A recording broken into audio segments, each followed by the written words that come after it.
책 읽어주는 미주놀 3장입니다. 새로운 문명이 건설된다. 확장현실 비즈니스, 가상현실과 증간현실, 그리고 메타버스 너머. 여러분 굉장히 요즘 핫한 분야니까 집중하시기 바랍니다.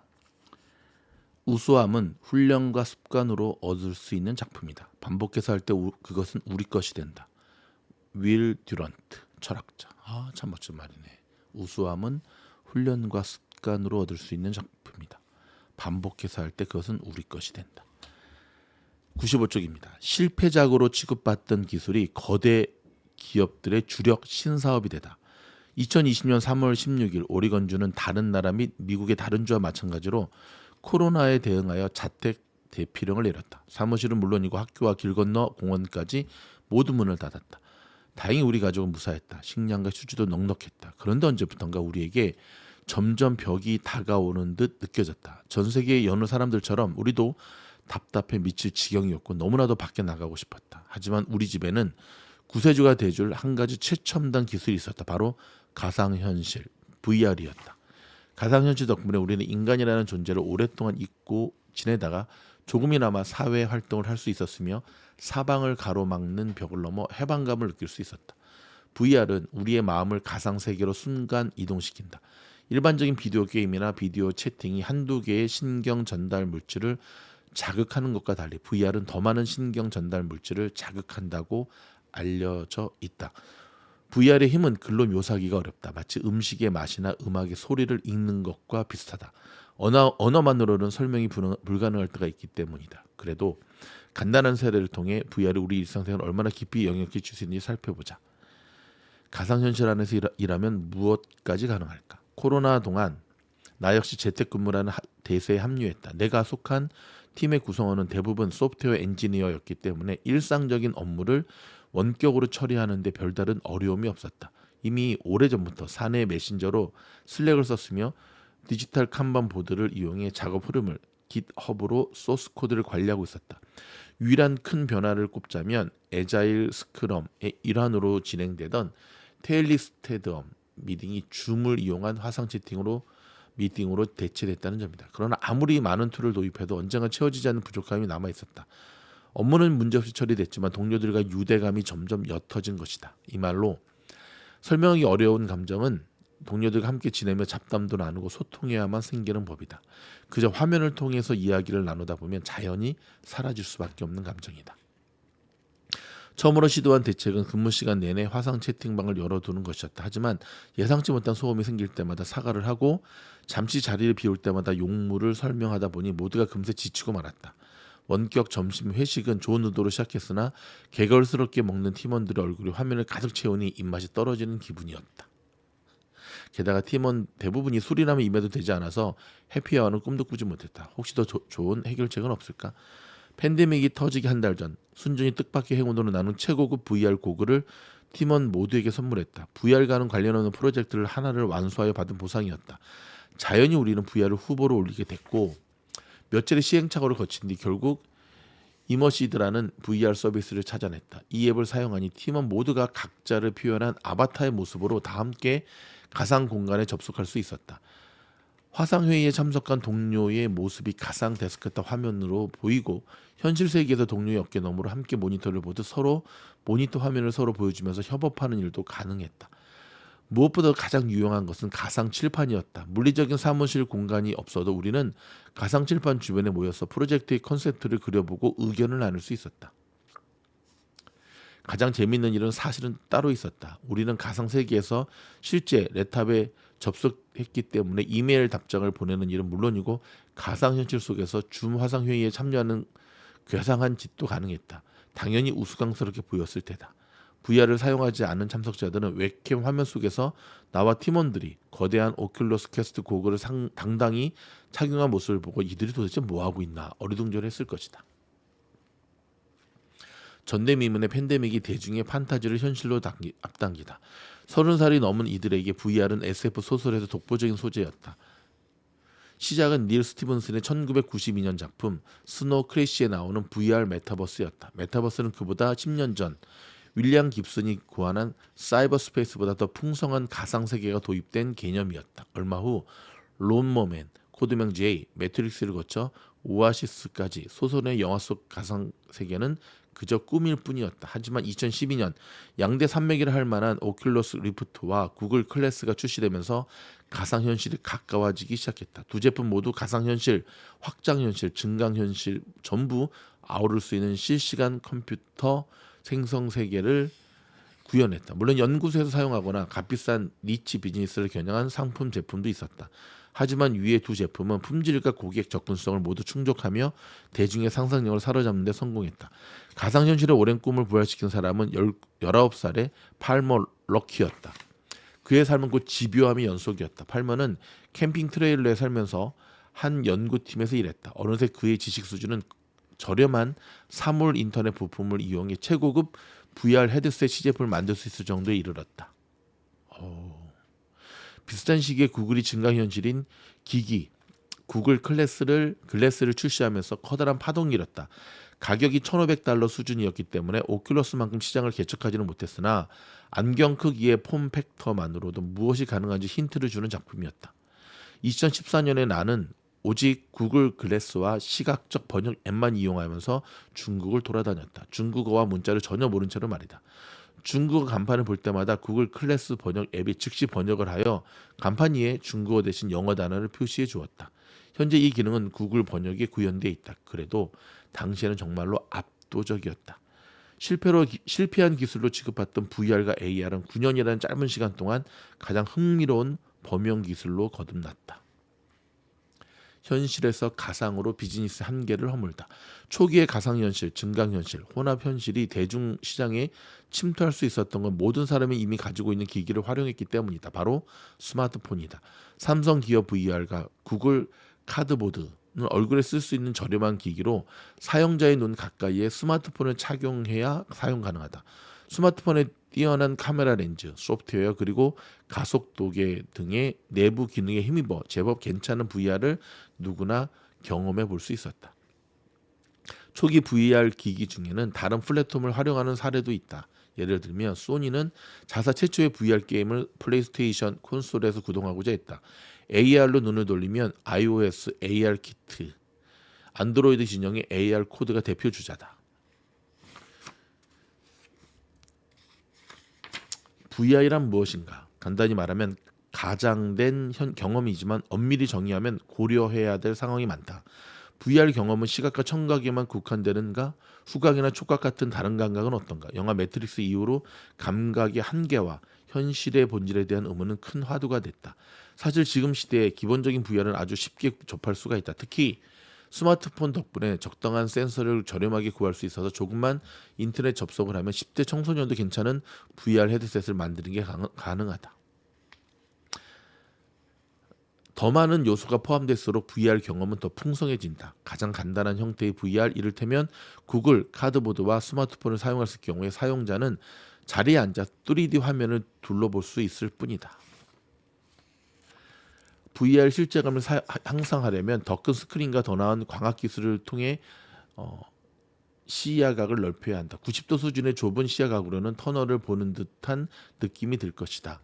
VR 경험을 개선한 또 다른 방법은 픽셀과 픽셀 사이에 선이 보이는 스크린 도어 현상을 해결하는 것이다. 오래된 컴퓨터 모니터에 얼굴을 가까이 대본 적이 있는가? 멀리서는 깔끔하게 보이던 화면이 점점 픽셀들의 격자처럼 보일 것이다. VR 스크린은 사용자의 눈과 매우 가깝기 때문에 픽셀이 하나하나 모이게 되어 있지 않으려면 픽셀의 밀도를 높여야 한다. 다시 말하면 픽셀이 물리적으로 더 작아져야 한다. 다가올 10년 동안 VR은 여러모로 진화를 거듭할 것이다. 현실에 더 가까워질수록 충실도가 개선되고 왜곡 등의 화면 문제가 완화될 것이다. 기기의 크기나 무게 같은 사용의 편의성 문제도 해결되고 컴퓨터에 연결할 필요가 없는 독립형 헤드셋이 대중화되어 이동성도 좋아질 것이다. 물론 지금보다 가격은 내려가고 애플리케이션의 수는 많아질 전망이다. 증강현실, 현실의 정보를 중첩하여 보여주는 가이드. 구글 글래스가 처음 출시되고 나는 1년 내내 이 불편한 안경을 얼굴에 걸치고 살았다. 분명 증강현실 기기는 세그웨이나 크룸 라우프처럼 세상 모든 것 뒤바꿀 잠재력이 있었다. 나는 구글 글래스가 일으킬 혁명에 관한 책을 2권이나 썼으나 예상했던 혁명은 일어나지 않았다. 그러나 희망이 전혀 없지는 않다. 공업용과 의료용으로 새로운 쓰임새를 찾았기 때문이다. 증강현실은 가상현실과 여러모로 다르다. 어떻게 보면 정반대라고 할 수 있다. 가상현실의 목적이 현실과 다르면서도 몰입감이 뛰어난 세계를 만드는 것이라면 증강현실의 목적은 우리가 살고 있는 현실 세계에 정보를 더하는 데 있다.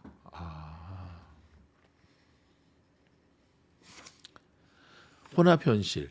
증강현실과 혼합현실의 차이는 헷갈릴 법도 하다. 특히 증강현실이 혼합현실을 포함하여 더 많은 포괄적인 용어이기에 더욱 그렇다. 일반적으로 AR이라고 하면 현실 세계에 더해지는 모든 디지털 증강을 포함한다. 여기에 MR이 별개의 분야로 여겨지는 이유는 MR 기술이 현실 세계를 더 상세하게 인식하기 때문이다. 재밌네요. 확장현실 시장의 빅3 기업 그리고 우리 생활의 변화. 구글과 페이스북 그리고 마이크로소프트도 모두 확장 현실에 관심을 갖고 있다. XR 분야에 뛰어든 다른 기업도 많지만 이 세 기업이 가장 거대한 건 틀림이 없다. 구글은 현실 세계의 가이드가 되고 싶어한다. 플래그십 증강현실 기기인 구글 글래스는 구글의 목표인 전 세계의 정보를 체계화하기를 충실히 반영한다. 구글 글래스는 음성 명령으로 작동하는 AR 허드 HUD 기기로 사용자의 시야 위에 이미지와 비디오를 투영한다. 물론 화면에는 사용자가 보고 있는 대상에 관한 정보들이 덧붙여 있다. 마이크로소프트는 구글과 페이스북 사이에 있다. 사용자에게 현실과 가상이 통합되는 경험을 제공하려는 것이다. 구글, 페이스북과 마찬가지로 마이크로소프트 역시 제품의 자사의 문화를 깊이 반영한다. 타임머신 없이도 과거, 현재, 미래를 가로지르는 방법. 여행은 재미있고 교육적이며 주요 글로벌 산업 중에 하나다. 덧붙여 우리 가족이 진지하게 즐기는 여가이기도 하다. 해외여행의 장점으로는 가족 간의 결속을 강화하면 물론이고 다양한 문화에 대한 이해를 함양하며 준사회적 연결을 가능케 한다는 점입니다. 하지만 안타깝게도 낯선 장소를 느끼고 싶은 이들에게 언제나 커다란 장벽이 존재한다. 바로 공간적 제약과 시간적 제약이다. 다른 나라에 가는 것을 쉽다고 느끼는 사람은 많지 않다. 우선 여행 비용이 만만치 않고 법적인 제약이나 건강 문제도 발목을 잡을 수가 있다. 이런 면에서 가상현실의 확실한 장점 하나는 바로 누구나 어느 상황에서든 실제 장소에 방문한 듯한 느낌을 느낄 수 있다는 것이다. 소비자 실패를 줄이는 디지털 리테일, 가상현실, 증강현실 그리고 혼합현실의 좋은 점 중 하나는 디지털 세계와 현실 세계가 결합되어 가상의 존재를 진짜처럼 느낄 수 있다는 점이다. 이 특징은 당신이 가상의 물체로 둘러싸인 세상에 있다면 별 문제가 되지 않는다. 하지만 우디 앨런은 이렇게 말했다. 저는 현실이 싫습니다. 그런데 맛있는 스테이크를 먹을 수 있는 유일한 곳이기도 하지요. 일하는 사람의 감각과 첨단 기술이 만드는 시너지. 산업계에서는 스페이스X가 XR 사용을 독보적으로 선도했다. 2013년 일론 머스크는 영화 아이언맨에 나올 법한 가상의 프로토타임 고속 제작 툴을 선보였다. 머스크는 손짓만으로 3D 가상 물체를 조작한 뒤 이를 3D 프린터로 전송했으며 실제 시제품이 티타늄으로 제작되기까지 했다. 물론 데모시연에 가까웠지만 3D 산업 디자인의 미래가 엿보이는 순간이었다. 우리는 전문가가 넘쳐나는 세상에 살고 있다. 점점 더 많은 일이 분업화되고 있으며 그만큼 각 분야의 전문가들 사이에 협업이 필요하다. 만약 함께 일하는 사람들이 물리적으로 떨어져 있는 상황이라면 확장 현실이 간단하지만 훌륭한 해결책이 될 수 있다. 건강관리의 진화를 위한 디지털 치료계 AR 헬스케어 스타트업에 몸담고 있는 친구 한 명이 내게 연락해 자기 회사를 합류하기를 권했을 때 솔직히 녀석이 미쳤다고 생각했다. AR 기술 때문은 아니다. 당신 나는 이미 1년 내내 구글 글래스를 썼던 사람이고 구글 글래스 AR에 관한 책까지 낸 정도였다. 문제는 헬스케어 산업이 서비스하기 매우 어려운 분야라는 점이다. 헬스케어 산업은 온갖 우려 그리고 각종 규범과 규제가 뒤섞인 미로 같은 세계다. 게다가 조금이라도 잘못되면 거센 혹폭풍이 기다린다. 하지만 우리는 헬스케어의 세계에 뛰어들었다. 우리는 한 의사가 수술을 할 때 다른 의사가 원격으로 수술 과정을 프록터링 할 수 있는 제품을 만들었다. 이것은 집도의가 고화질 카메라를 이용해 비디오 피드를 스트리밍하면서 프록터 의사는 화면을 통해 상황을 모니터링하는 방식이었다. 물론 두 의사는 실시간으로 대화도 나누었다. 프록터 의사는 화면 위에 글씨를 쓰거나 그림을 그릴 수 있으며 이를 집도의 측으로 전송하여 집도의 AR 글래스 화면에 여기를 자르세요 라는 지침을 띄울 수도 있었다.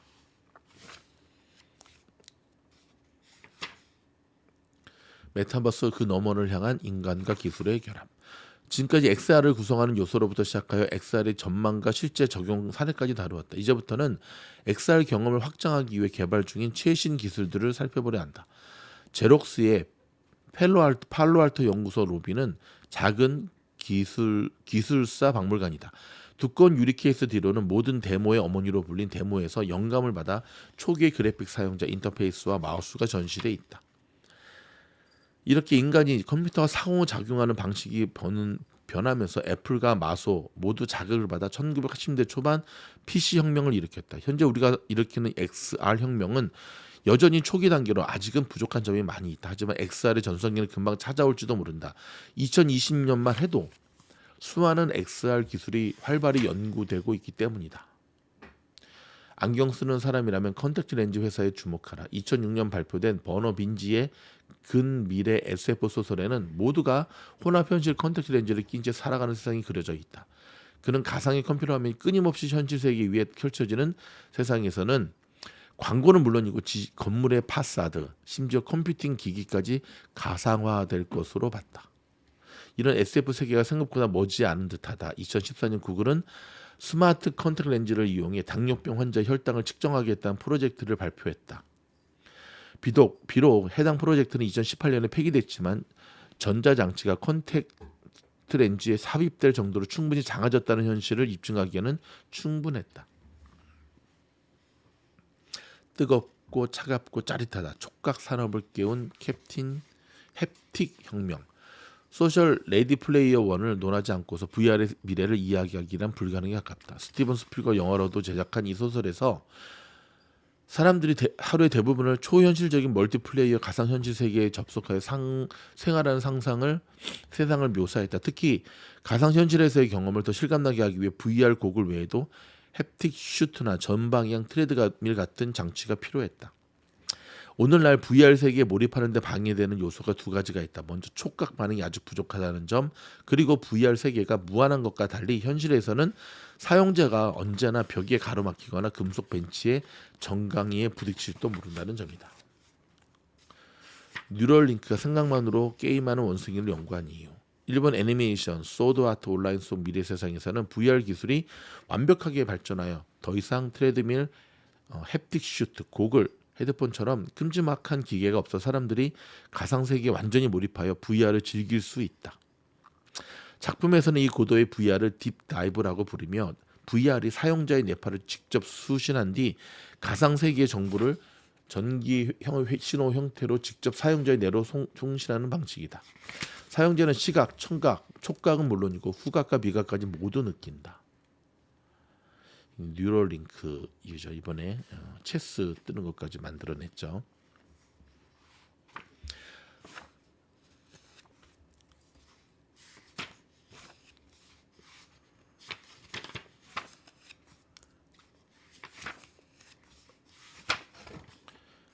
결국 우리는 더욱 긴밀하게 연결된다.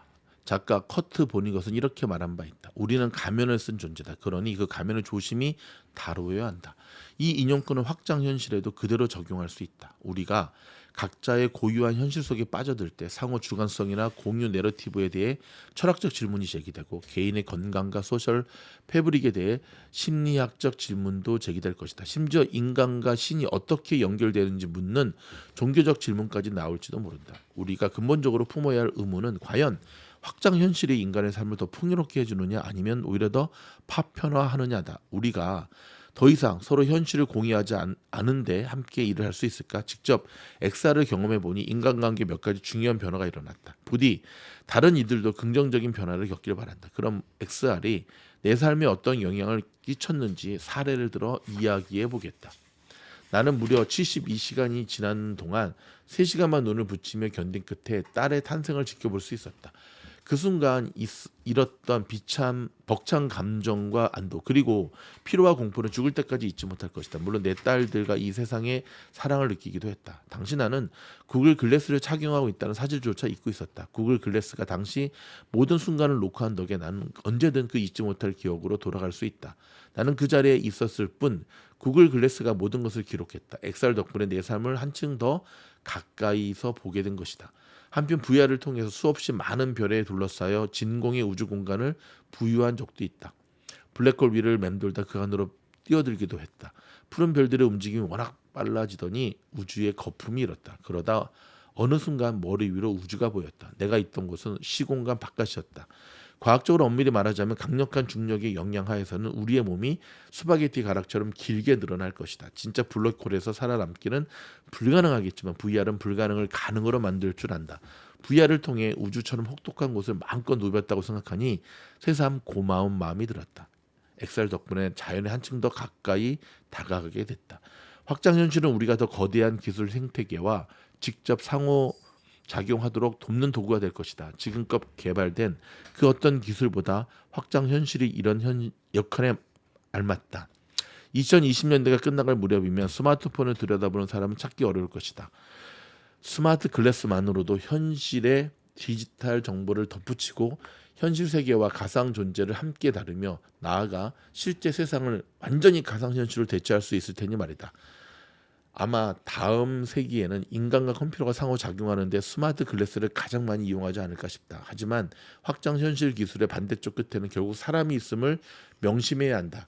여러 사람의 심장이 디지털 혈관으로 연결되는 셈이다. XR은 피상적인 웹사이트나 화상 채팅보다 우리를 훨씬 더 긴밀하게 연결해 줄 수 있다. XR에서는 누구나 자신만의 세심함으로 상대의 존재를 더 실감나게 느낄 수 있으며 의지만 있다면 우리는 얼마든지 서로 더 친근감을 느끼고 더 깊이 공감하며 더 강한 유대감을 만들어 갈 것이다. 분명 XR에는 온 세상 인류를 더 가깝게 만들어줄 힘이 있다. 자, 여러분 다음 시간은 4장이고요. 블록체인 경제, 블록체인에 대해서 좀 다루도록 하겠습니다. 변함없이 저희 책 읽어주는 미주노래 도서원으로 동참해 준 분들께 진심으로 감사드립니다.